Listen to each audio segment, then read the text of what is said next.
Hello, എല്ലാവർക്കും നമസ്കാരം. എല്ലാവർക്കും നമ്മുടെ പുതിയൊരു വീഡിയോയിലേക്ക് സ്വാഗതം. അപ്പോൾ നിങ്ങളെല്ലാവരും സുഖമായിട്ടിരിക്കുകയാണെന്ന് വിചാരിക്കുന്നു. എനിക്കിവിടെ സുഖമാണ് കേട്ടോ.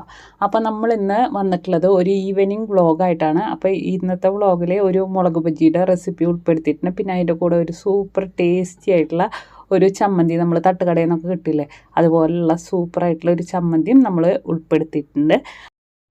അപ്പോൾ ഇന്നത്തെ വീഡിയോ നിങ്ങൾക്ക് എല്ലാവർക്കും ഇഷ്ടമാണെന്ന് വിചാരിക്കുന്നു. ഇഷ്ടമായിരുന്നെങ്കിൽ ചാനൽ ഇതുവരെ സബ്സ്ക്രൈബ് ചെയ്തിട്ടില്ലെങ്കിൽ സബ്സ്ക്രൈബ് ചെയ്ത് കൊടുക്കുക, ലൈക്ക് ചെയ്യുക, ഷെയർ ചെയ്യുക, അതുപോലെ തന്നെ കമൻറ്റ് ചെയ്യാൻ മറക്കരുത് കേട്ടോ. അപ്പോൾ ഉച്ച തിരിഞ്ഞ് 5 മണിക്ക് ശേഷം നമ്മൾ മിക്ക ദിവസവും ഇപ്പോൾ നടക്കാൻ ഇറങ്ങാറുണ്ട് കേട്ടോ. അപ്പോൾ അടുത്തുള്ള കുറച്ച് ചേച്ചികളായിട്ടാണ് നടക്കാൻ പോവുക. അപ്പോൾ അങ്ങനെ പോകുന്ന സ്ഥലങ്ങളാണ് കേട്ടോ അത്. അപ്പോൾ ഇത് ഗോവയിലത്തെ ഗ്രാമങ്ങളാണ്. അപ്പോൾ ഗോവ എന്ന് പറയുമ്പോൾ നമുക്ക് പെട്ടെന്ന് ഓർമ്മ വരിക നമ്മുടെ ബീച്ചസും അതുപോലെ തന്നെ പഞ്ചിമ, മഡ്ഗോവ് അങ്ങനത്തെ സിറ്റികളാണ് നമുക്ക് ഓർമ്മ വരിക. പക്ഷേ ഗോവയിൽ നല്ല നല്ല ഗ്രാമപ്രദേശങ്ങളുണ്ട്. അപ്പം അങ്ങനെ നമ്മൾ ഈവനിങ് വാക്കൊക്കെ കഴിഞ്ഞ് തിരിച്ച് 6 മണിയാകുമ്പോൾ തിരിച്ച് വന്നു കേട്ടോ. അപ്പോഴേക്കും ഓരോരുത്തർക്ക് വിശപ്പിൻ്റെ വിളി വന്നു തുടങ്ങിയിട്ടുണ്ട്. അപ്പോൾ എന്തായാലും ഞാൻ കുറച്ച് ബജ്ജി മുളക് വാങ്ങിച്ചിട്ടുണ്ടായിരുന്നു. അപ്പോൾ അതുകൊണ്ട് ബജ്ജി ഉണ്ടാക്കാമെന്ന് വിചാരിച്ചിട്ട് ഞാൻ പോണേങ്ങാട്ടി മുന്നായിട്ട് ചായയിലേക്ക് ഉണ്ടാക്കി കൊടുത്തിട്ട് പോകാമെന്ന് വിചാരിച്ചിട്ടോ. പക്ഷേ നടന്നില്ല. അപ്പോൾ എന്തായാലും തിരിച്ച് വന്നിട്ട് അത് ഉണ്ടാക്കാം. ഞാൻ അപ്പോൾ പോണ നേരത്തെ തന്നെ വെള്ളത്തിലിട്ട് വെച്ചിട്ടുണ്ടായിരുന്നു ബജ്ജി മുളക്. അപ്പോൾ അതൊന്ന് നന്നായിട്ടൊന്ന് കഴുകിയെടുക്കുകയാണ്. അപ്പോൾ ഞാൻ മുളകൊക്കെ നന്നായിട്ട് കഴുകിയെടുത്തിട്ടുണ്ട്. ഇനി നമുക്ക് അതിൻ്റെ സൈഡൊന്ന് കീറി കൊടുക്കാം കേട്ടോ. അപ്പോൾ നമ്മൾ സൈഡ് കീറി കൊടുക്കുമ്പോൾ അതിൻ്റെ ഉള്ളിലത്തെ അരിയും അതുപോലെ തന്നെ നാരൊക്കെ ഉണ്ടെങ്കിൽ അത് മാറ്റി കൊടുക്കാൻ പറ്റും. പിന്നെ നമുക്ക് അതിൽ നിന്ന് ഒരു ചെറിയൊരു കഷ്ണം ഉള്ളിലത്തെ അത് എടുത്തിട്ട് കടിച്ച് നോക്കുകയാണെന്ന് വെച്ചെങ്കിൽ നമുക്ക് എരിവുണ്ടെങ്കിൽ മനസ്സിലാക്കാൻ പറ്റും കേട്ടോ. അപ്പോൾ എരിവ് കൂടുതലാണ് മുളകിന് എന്നുണ്ടെങ്കിൽ നമ്മൾ കുറച്ച് ചൂടുവെള്ളത്തിൽ ഉപ്പിടുക, അതുപോലെ തന്നെ വാളംപൊടി ഇല്ലേ അതും കൂടിയിട്ട് ഇട്ട് കൊടുത്തിട്ട് ഈ മുളക് കീറിയത് അതിലേക്ക് ഇട്ട് കൊടുക്കാം കേട്ടോ.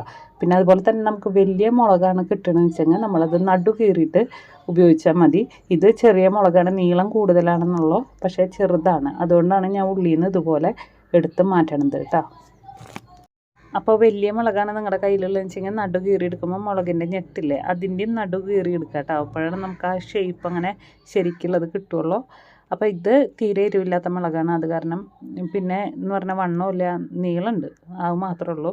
അപ്പോൾ ഞാൻ എന്തായാലും ചൂടുവെള്ളത്തിലൊന്നും ഇട്ട് വയ്ക്കുന്നില്ല, ഡയറക്റ്റ് തന്നെ ഞാൻ ബജ്ജി ഉണ്ടാക്കാൻ പോവാണ്. അപ്പം മുളകൊക്കെ ഞാൻ ഇവിടെ റെഡിയാക്കി വെച്ചിട്ടുണ്ട്. ഇനി നമുക്കിത് മുക്കി പൊരിക്കാൻ വേണ്ടിയിട്ട് ബാറ്റർ കൂടി തയ്യാറാക്കി എടുക്കണം. അപ്പോൾ ബാറ്റർ ഉണ്ടാക്കാൻ വേണ്ടിയിട്ട് നമുക്ക് ആദ്യം തന്നെ വേണ്ടത് കടലമാവാണ്. കടലമാവ് മിക്ക ബജ്ജികളിലും നമ്മൾ കടലമാവ് തന്നെയാണ് യൂസ് ചെയ്യാറ് കേട്ടോ. അപ്പോൾ അത് 1.5 കപ്പ് കടലമാവ് എടുത്തിട്ടുണ്ട്. പിന്നെ അതിലേക്ക് കുറച്ച് എരിവിന് വേണ്ടിയിട്ട് കാശ്മീരി മുളക് പൊടി ചേർത്ത് കൊടുക്കണം. പിന്നെ ആവശ്യത്തിന് ഉപ്പ് ചേർത്ത് കൊടുക്കാം.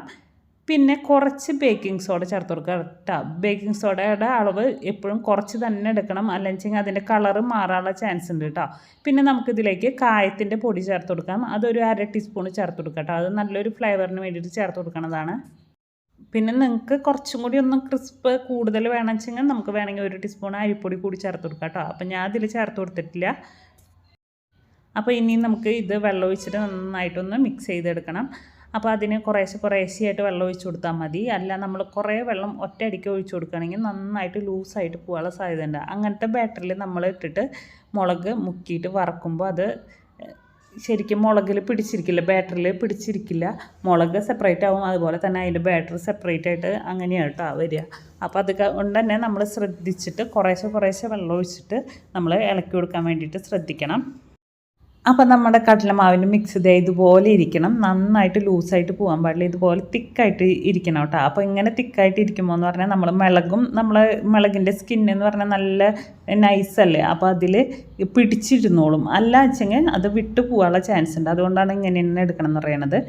അപ്പോൾ നമ്മുടെ മുളകും അതുപോലെ തന്നെ ബജ്ജിയുടെ മാവ് റെഡിയാക്കിയിട്ടുണ്ട്. ഇനി നമുക്ക് എണ്ണ ചൂടാക്കാൻ വേണ്ടി വെക്കണം. ഇനി ചട്ടി ചൂടായിട്ട് വരുമ്പോൾ നമുക്ക് അതിലേക്ക് ആവശ്യത്തിന് എണ്ണ ഒഴിച്ച് കൊടുക്കാം കേട്ടോ. അപ്പോൾ ഓയിലോ അല്ലെങ്കിൽ വെളിച്ചെണ്ണ ഏത് വേണമെങ്കിലും യൂസ് ചെയ്യാം. അതിന് ശേഷം നന്നായിട്ട് എണ്ണയൊന്ന് ചൂടായിട്ട് വരണം കേട്ടോ. അപ്പം നമ്മൾ ബജ്ജിയൊക്കെ ഉണ്ടാക്കുമ്പോൾ കുഴിഞ്ഞിട്ടുള്ള ചീനച്ചട്ടി ഉപയോഗിക്കുകയാണ് നല്ലത്. അപ്പോൾ എൻ്റെ കയ്യിലുള്ള ചീനച്ചട്ടി എന്ന് പറഞ്ഞാൽ ഈ ഒരു മുളക് ചിലപ്പോൾ അങ്ങനെയൊക്കെ എടുക്കില്ല. അതുകൊണ്ടാണ് ഞാൻ ഈ ഫ്രൈങ് പാൻ ഉപയോഗിച്ചത് കേട്ടോ. അപ്പോൾ അല്ലെങ്കിൽ പിന്നെ മുളക് മുറിച്ചിട്ട് ഇട്ട് ഫ്രൈ ചെയ്യേണ്ടി വരും. അങ്ങനെ ചെയ്താലും കുഴപ്പമൊന്നുമില്ല വീട്ടിൽ കഴിക്കുകയാണെങ്കിൽ. പിന്നെ ഞാൻ ഇത് വീഡിയോ എടുക്കണ കാരണം ഞാൻ ഇതുപോലെ ഫ്രൈങ് പാൻ വെച്ചിട്ട് അതിലുണ്ടാക്കണം എന്നുള്ളൂ. ഇനി നമുക്ക് ബാറ്ററിൽ മുക്കിയിട്ട് മുളക് എണ്ണയിലേക്ക് ഇട്ട് കൊടുക്കുക. അപ്പം നന്നായിട്ട് ചൂടായതിന് ശേഷം ഇട്ട് കൊടുക്കാൻ വേണ്ടി ശ്രദ്ധിക്കുക. അതുപോലെ തന്നെ ഇട്ട് കൊടുത്തതിന് ശേഷം നമ്മൾ ചെറിയ മീഡിയം ഫ്ലെയിമിലാക്കി വെച്ച് കൊടുക്കുക കേട്ടോ. അതിന് ശേഷം നമ്മളത് വറുത്തെടുക്കുക. അതുപോലെ നമ്മൾ കീറിയ സൈഡിൽ അതൊന്ന് അകത്തി വെച്ചിട്ട് അതിൻ്റെ ഉള്ളിലും ഈ ബാറ്റർ ഒന്ന് കയറുന്ന രീതിയിൽ വേണം മുക്കിയെടുക്കാൻ വേണ്ടിയിട്ട്. അപ്പോൾ അതിൻ്റെ ഉള്ളിലും ഇങ്ങനെ മസാല കുറച്ച് കോട്ട് ചെയ്തിട്ട് ഇരിക്കുന്നുണ്ടാവും കേട്ടോ. അപ്പോൾ അങ്ങനെ കഴിക്കാനും നല്ല ടേസ്റ്റാണ്. അപ്പോൾ ഇത് ബജ്ജിയുടെ ഒരു സൈഡായി വന്നിട്ടുണ്ട്. ഇനി നമുക്ക് മറ്റേ സൈഡ് കൂടി ഒന്ന് മറിച്ചിട്ട് കൊടുക്കാം കേട്ടോ. അതിന് ശേഷം നമുക്കിത് കോരി മാറ്റാം. അപ്പോൾ പെട്ടെന്ന് തന്നെ 5 മിനിറ്റിനുള്ളിൽ നമുക്ക് ഈ മുളക് ബജ്ജി റെഡിയാക്കി എടുക്കാൻ പറ്റും. ഇനി നമുക്ക് ഇതിലേക്ക് വേണ്ടിയിട്ട് ഒരു ചമ്മന്തി തയ്യാറാക്കണം കേട്ടോ, കൂട്ടി കഴിക്കാൻ വേണ്ടിയിട്ട്. നല്ല എളുപ്പത്തിൽ ഉണ്ടാക്കാൻ പറ്റിയ ചമ്മന്തിയാണ്, അധികം പണിയൊന്നുമില്ല. പിന്നെ നല്ല ടേസ്റ്റാണ് കേട്ടോ. നമുക്ക് തട്ടുകടയിൽ നിന്നൊക്കെ ഇതുപോലത്തെ ചമ്മന്തി തന്നെയാണ് കഴിക്കാൻ കിട്ടാറ്. അപ്പോൾ ഇനി ചമ്മന്തി കൂടി ഉണ്ടാക്കാം. അപ്പോൾ ഇനി നമുക്ക് ചമ്മന്തി ഉണ്ടാക്കാൻ നോക്കാം. അതിന് വേണ്ടിയിട്ട് മിക്സിയുടെ ജാറിലേക്ക് നമ്മൾ ഒരു വലിയ തക്കാളി അരിഞ്ഞിട്ട് കൊടുക്കുന്നുണ്ട്. പിന്നെ നമുക്ക് വേണ്ടത് 2 സവോളയാണ് കേട്ടോ. അപ്പോൾ മീഡിയം സൈസിലുള്ള 2 സവോളയും അരിഞ്ഞതും കൂടി ചേർത്ത് കൊടുക്കുന്നുണ്ട്. പിന്നെ നമുക്ക് മുളക് പൊടി വേണം. അത് കാശ്മീരി ചില്ലിയാണ് കേട്ടോ. അത് കാരണമാണ് ഞാൻ ഇത്ര ചേർത്ത് കൊടുത്തത്. അല്ല നമ്മൾ സാധാരണ മുളക് പൊടിയാണ് ചേർത്ത് കൊടുക്കണമെന്ന് വെച്ചെങ്കിൽ അതിൻ്റെ അളവ് കുറയ്ക്കുക. പിന്നെ നമുക്ക് ഉപ്പ് ചേർത്ത് കൊടുക്കാം. അത് എല്ലാം കൂടിയിട്ട് നന്നായിട്ടൊന്ന് മിക്സിയിലിട്ട് അടിച്ചെടുക്കുക കേട്ടോ. അടിച്ചെടുത്തതിന് ശേഷം നമ്മൾ അതിൽ ഉപ്പും ഇതൊക്കെ ഉണ്ടോ എന്ന് നോക്കുക. അതിന് ശേഷം നമ്മൾ കുറച്ച് പഞ്ചസാരയും കൂടി ചേർത്ത് കൊടുക്കുക കേട്ടോ. അപ്പോൾ പഞ്ചസാരയുടെ അളവ് കുറച്ച് മതി. അപ്പോൾ പഞ്ചസാരയും കൂടി ചേർത്തിട്ട് നമ്മളൊന്നും കൂടി മിക്സി ഒന്ന് കറക്കിയെടുക്കുക കേട്ടോ. അപ്പോൾ നമ്മുടെ ചട്നി, സൂപ്പർ ടേസ്റ്റി ആയിട്ടുള്ള ചട്നി റെഡി ആയിട്ടുണ്ട്. അപ്പം നമ്മളുടെ ചൂടായിട്ടുള്ള ബജ്ജിയും അതുപോലെ തന്നെ നമ്മൾ സവോളയും തക്കാളിയൊക്കെ അരച്ച് ചേർത്ത ചമ്മന്തിയും തട്ടുകട സ്റ്റൈലുള്ളത് നല്ല സൂപ്പറായിരുന്നു. അപ്പം ഞാൻ അതൊരു പാത്രത്തിലേക്ക് മാറ്റിയിട്ട് കുട്ടികൾക്ക് സെർവ് ചെയ്യാൻ വേണ്ടിയിട്ട് വെക്കുകയാണ് കേട്ടോ. അപ്പോൾ ഒരു സൈഡിൽ നമ്മൾ ചമ്മന്തി ഇട്ട് കൊടുക്കുന്നുണ്ട്. ഇനി നമുക്കത് കഴിച്ച് നോക്കാം.